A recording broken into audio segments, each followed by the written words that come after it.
Hello students, स्वागत है आपका फिर से अपने मॉडल केम स्कूल की ऑनलाइन क्लासेज में। हम पढ़ रहे थे 10th क्लास का मैथ, जिसके अंदर 7 चैप्टर चला हुआ था कोऑर्डिनेट ज्योमेट्री। अब बहुत इम्पोर्टेंट क्वेश्चन 7.2 एक्सरसाइज के लास्ट के 4 क्वेश्चन रहते हैं, जिसके अंदर 7वां क्वेश्चन की बात करेंगे। Find the coordinate of point A where AB is diameter of circle. Circle का डायमीटर दे रखा है क्या? AB is diameter of circle whose centre is 2 and -3। हमने सेंटर को ले लिया O, 2 और -3 इसके पॉइंट गिवन है अपने को। इसके बाद एंड B इज 1 और 4। B पॉइंट दे रखा है, वो 1 और 4 दे रखा है। यहाँ पे देखिए, इस चैप्टर के अंदर बहुत सारे चीज़ें आई हैं। कोई सर्कल आया है, कोई ट्रायंगल आएगी, या जैसे क्वाड्रिलेटरल आई थी, तो बहुत सारे पॉइंट आए थे। जब सारे पॉइंट आपको पहले क्लियर होंगे तो ये चैप्टर आएगा, अदरवाइज ये चैप्टर नहीं आएगा। बिल्कुल सिंपल वे में है कि AB एक सर्कल का क्या है? डायमीटर है। O क्या है? सेंटर है। सेंटर क्या करता है कि सेंटर से हर पार्ट की दूरी क्या रहेगी? बराबर रहेगी। सेंटर से यहाँ की दूरी भी बराबर, यहाँ की दूरी की बराबर, यहाँ से यहाँ भी बराबर, और यहाँ से यहाँ भी बराबर। ठीक है। अगर ये सेंटर है और AB इसका डायमीटर है, डायमीटर होगा वो हमेशा कहाँ से जाएगा? सेंटर से होके जाएगा। सेंटर से होके जाएगा तो ये क्या है? O क्या बन जाएगा? इसका मिड पॉइंट। O क्या बन जाएगा? AB का मिड पॉइंट।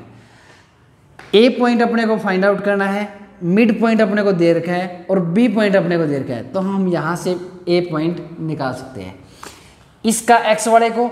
और जो इसका पॉइंट लेट करेंगे, मान लीजिए हमने x और y लेट कर लिया, x जमा में 1 divide by 2 is equal to क्या आ जाएगा? 2। इस इक्वेशन को सोल्व करेंगे तो x की वैल्यू आ जाएगी। ऐसे ही y + 4 divide by 2 is equal to -3 करेंगे तो किसकी वैल्यू आ जाएगी? यहाँ से y की, x और y की वैल्यू आ जाएगी। इसका मतलब क्या आ जाएंगे? वो A के पॉइंट अपने को फाइंड करने थे वही आ जाएंगे। ये आपने करना है। ऐसे ही अगला क्वेश्चन की ओर बढ़ेंगे, उससे पहले कुछ इंपॉर्टेंट बातें आपके साथ शेयर करेंगे कि हम 7.2 एक्सरसाइज पे चले हुए हैं। 7.3 एक्सरसाइज वो CBSE ने NCERT की सलाह लेकर काट दी गई है, तो हम फिलहाल 7.2 एक्सरसाइज तक ही करेंगे, और हम जैसे भी गाइडलाइन आएगी 7.3 एक्सरसाइज को करवानी है या नहीं करवानी, हम उसके अकॉर्डिंग काम करेंगे यहाँ पे अपने चैनल के ऊपर।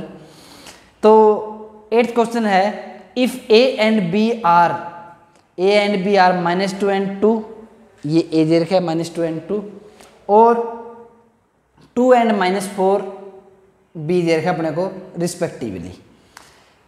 Find the coordinate of P such that AP is equal to 3/7 AP।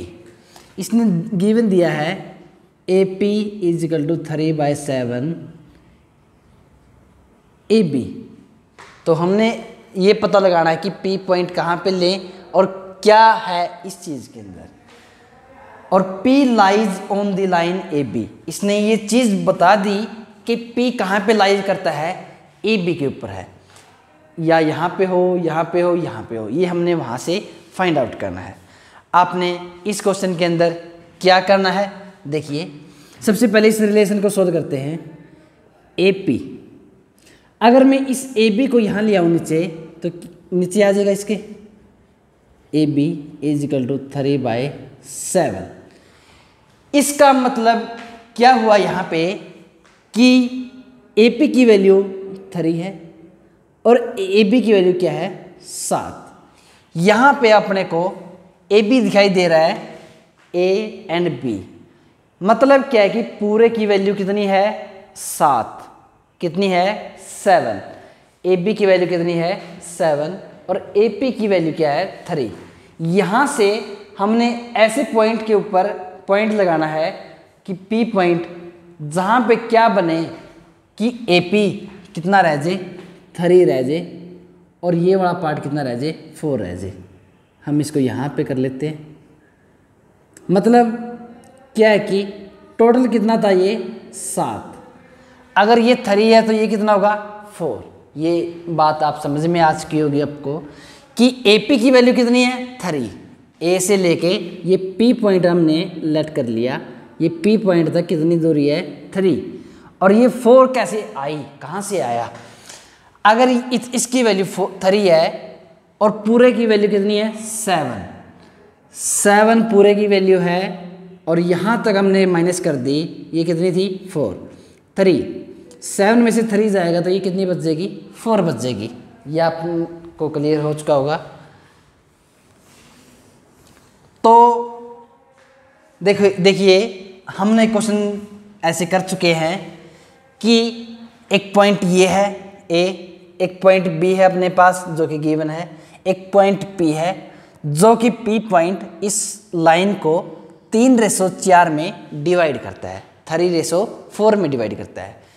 अपने को 3:4 नहीं गिवन था, हमने ये चीज़ें कहाँ से फाइंड आउट की है, वहाँ जो रिलेशन अपने को गिवन था उससे फाइंड आउट किया है। 3:4 आपने वही करना है, 3 इंटू में 2 और 4 इंटू में -2, दोनों को ऐड करेंगे, डिवाइड बाय 3 + 4, यहाँ से P का X का पॉइंट आएगा।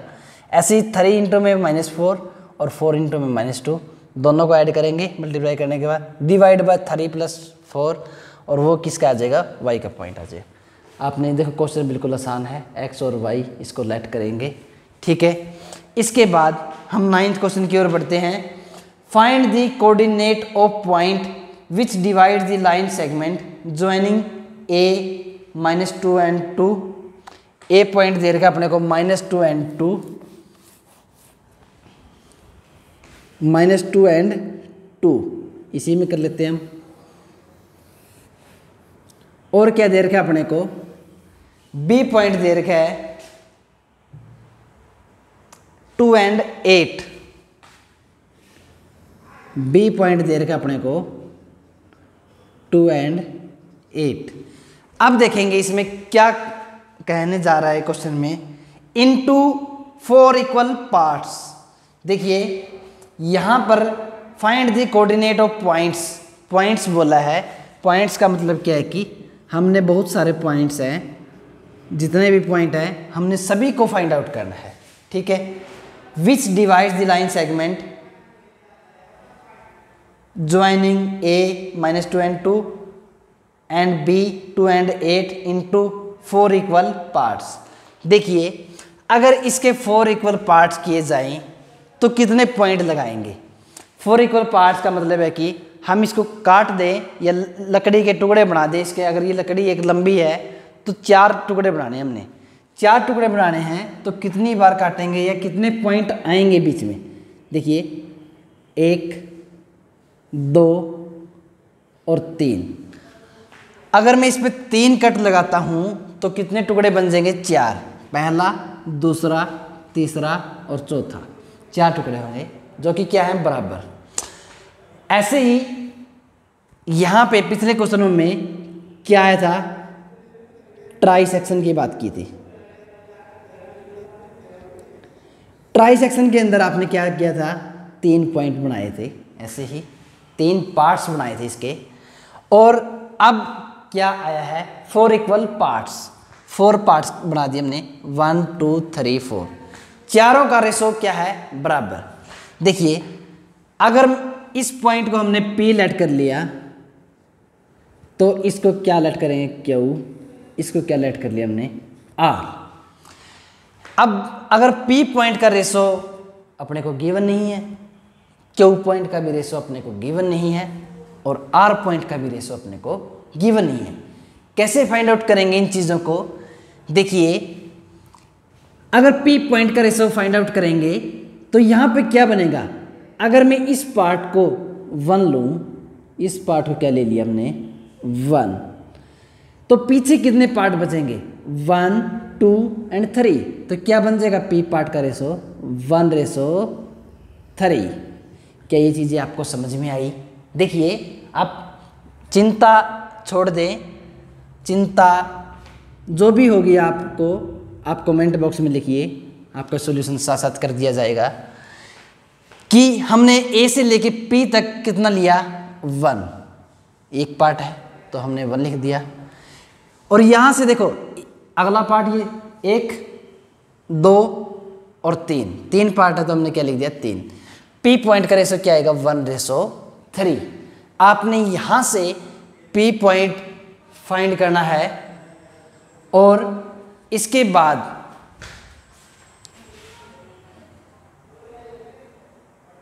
सॉरी ये कुछ प्रॉब्लम की वजह से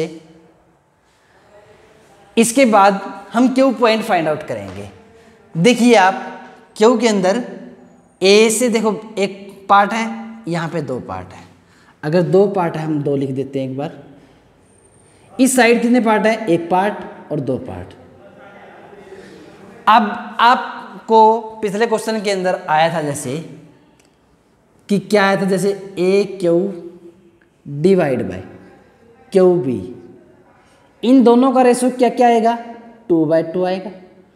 क्या इनको मैं क्वेश्चन को आसान बनाने के लिए क्या कर दूंगा 1/1 रेशो ले लेंगे इसका। इसको हम क्या रेशो लेंगे 1:1, दोनों आपस में कैंसिल आउट हो जाएंगे। क्या रेशो आ जाएगा क्यू का रेशो आ जाएगा 1:1। ऐसा क्यों लिया जा रहा है ये भी देखिए आप। देखिए इस सारे से पहले कितने पॉइंट है 1 और 1 2, इसके बाद कितने पॉइंट है 1 और 1 2 से 2 कैंसिल आउट करेंगे तो क्या आ जाएगा 1/1। तो क्या आ जाएगा रेशो 1:1। या ऐसे भी कर सकते हैं, इस 2 पार्टों को हमने 1 लेट कर लिया और इन 2 पार्टों को हमने 1 लेट कर लिया। आधा पार्ट 1 और आधा तो भी 1। ठीक है, यहाँ को अगर क्यू पॉइंट हम फाइंड आउट करेंगे तो क्या आएगा 1:1 आएगा। ठीक है, अब देखिए जब R की बात करेंगे R को कैसे फाइंड आउट करेंगे। पहला पार्ट, दूसरा पार्ट, तीसरा पार्ट है तो हम क्या कर देंगे 3 रेशो और बाद में कितना पार्ट बचेगा 1। तो R को फाइंड आउट करने के लिए 3:1 इससे आपने क्वेश्चन को करना है। देखिए आप समझे इन चीज़ों को, क्वेश्चन में कुछ भी नहीं है इतना कुछ, हम बिल्कुल आसान वे में क्वेश्चन को करेंगे। ये P पॉइंट है, जब P पॉइंट की बात करेंगे तो 1:3 लेंगे हम। Q पॉइंट की बात करेंगे तो 1:1 लेंगे, क्योंकि 2:2 आएगा तो 1:1 ले सकते हैं उसको। आप 2:2 से भी करेंगे तो भी क्या आएगा सेम आएगा आंसर। 2:2 से भी करेंगे तो भी क्या आएगा सेम आएगा। 2:2 तो भी सेम, 1:1 तो भी सेम। यहाँ पे क्या लेंगे हम 1 2 3 तो 3:1। अब देखिए आप अगर कोऑर्डिनेट ऑफ P निकालेंगे हम, क्या निकालेंगे कोऑर्डिनेट ऑफ P।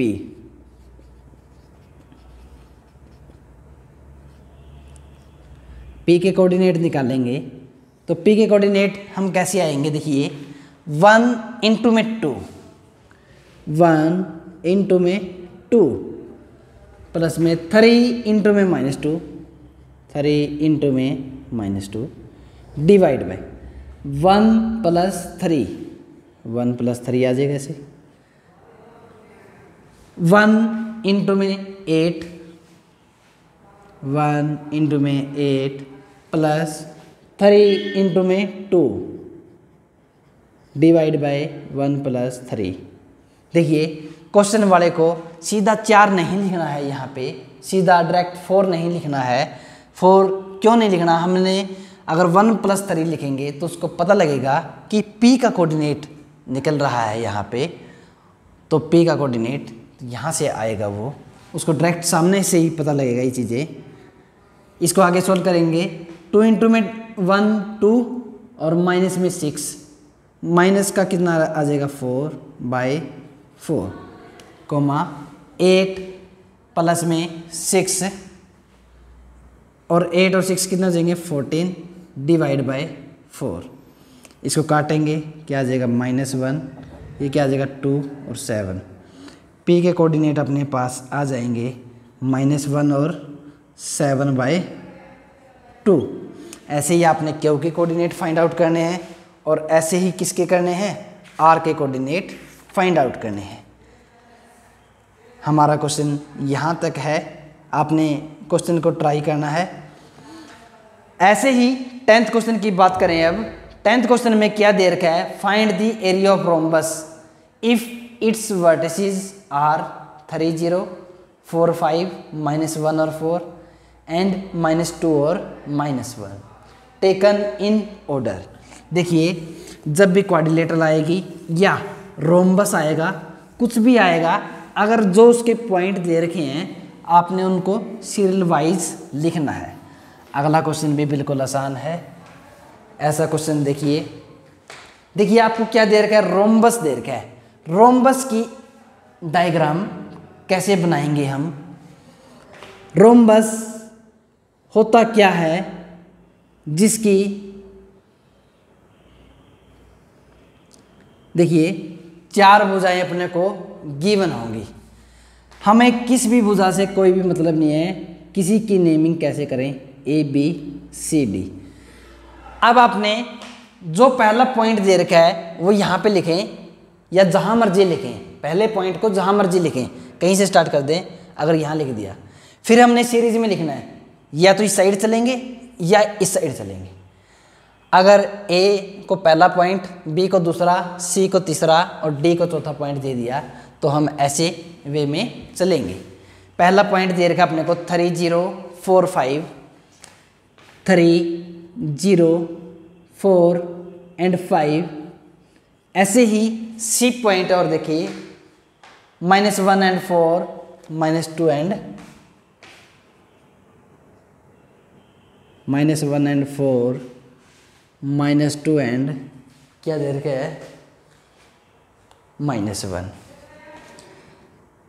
अब देखिए, हमने ऐसा कुछ नहीं सीखा अभी तक कि रोम्बस का एरिया निकाल ले। रोम्बस का एरिया कैसे निकालेंगे, क्वेश्चन में हिंट दे रखी है अपने को 1/2। देखिए एरिया ऑफ रोम्बस क्या दे रखा है अपने को, area of rhombus 1/2 product of its diagonal, product of its diagonal. देखिए, अगर प्रोडक्ट ऑफ इट्स डायगोनल लिखा है, ऐसा नहीं है कि प्रोडक्ट अकेली एक चीज़ की हो। प्रोडक्ट होगी तो कोई ना कोई 2 तो कम से कम होंगे। अगर मल्टीप्लाई करेंगे, मैंने कह दिया कि 2 की मल्टीप्लाई करें, किसके साथ करें, कोई ना कोई तो एक मिलेगा, या 1 मिले या 4 मिले या जो भी मिलेगा, ठीक है। तो देखिए इसके अंदर डायगोनल कितने होंगे और कैसे होंगे। डायगोनल का मतलब है कि इस सिरे को इस सिरे से मिला दें, A को C से मिला दिया और D को B से मिला दिया। अगर मैं इसकी लंबाई ज्ञात कर लूँ और इसकी लंबाई ज्ञात कर लूँ तो क्या हो जाएगा, मैं यहाँ पे पुट कर सकता हूँ, ठीक है। अपने पास एक पॉइंट है और इसका डिस्टेंस निकालना है। देखिए अपने पास इसको A लीजिए, इसको C लीजिए। AC का डिस्टेंस हम फाइंड आउट करते थे, कैसे, एक बार फिर देखें, x2 - x1 का whole square plus y2 - y1 का होल स्क्वायर। बिल्कुल आसान है, आपको समझ में आ चुका होगा ये। ऐसे ही हम करेंगे। सबसे पहले डिस्टेंस ऑफ डायगोनल कौन से वाले की निकाले, पहले AC की निकाल लेते हैं। AC गर्मियों में जरूरत होती है अपने को, तो इसकी निकालेंगे। पहले इसकी डिस्टेंस निकालेंगे तो x2 - x1 करेंगे तो 3 माइनस ऑफ माइनस। देखिए सबसे पहले तो रूट लगा दें ऊपर, 3 माइनस ऑफ माइनस करेंगे तो प्लस हो जाएगा, 3 + 1 का होल स्क्वायर प्लस 0 - 4 का होल स्क्वायर। यहाँ से क्या आएगा, डिस्टेंस जानने के लिए देखिए फुल एपिसोड। 3 + 1 4 का होल स्क्वायर करेंगे तो कितना आ गया 16, और -4 का होल स्क्वायर करेंगे तो ये भी क्या आ जाएगा 16। तो 16 और +16 क्या आ जाएगा √32, और 32 को क्या लिख देंगे हम 16 × 2 तो क्या आ जाएगा 4√2। जब भी डिस्टेंस की बात करेंगे तो हम पीछे क्या लिखेंगे यूनिट्स, ठीक है। ऐसे ही हमने डिस्टेंस निकालना है किसका, डिस्टेंस ऑफ डायगोनल, कौन सा डायगोनल BD, ठीक है। अगर BD का डिस्टेंस निकालेंगे फिर वही करना है हमने, तो BD का डिस्टेंस आएगा वही हमने क्वेश्चन में यहाँ पे पुट करना है। देखिए क्वेश्चन में आपने क्या पुट करना है, आप इसको कर लेंगे 1/2 इंटू में AC इंटू में क्या आएगा BD, आपने ऐसे पुट करना है। जो AC की वैल्यू आई है ये और BD की वैल्यू आएगी, दोनों को पुट करना है इंटू में 1/2, और वहाँ से क्या आ जाएगा अपना एरिया आ जाएगा। Thank you, have a nice day. इसके बाद आपने अपनी कॉपियाँ मुझे सेंड करनी है और अच्छे से बिल्कुल साफ राइटिंग में। जिसको कुछ भी डाउट हो आप फिर दोबारा मोबाइल नंबर नोट कर लें 9466080966, इस पे मैसेज करें और अपनी प्रॉब्लम ले सकते हैं। Thank you, have a nice day.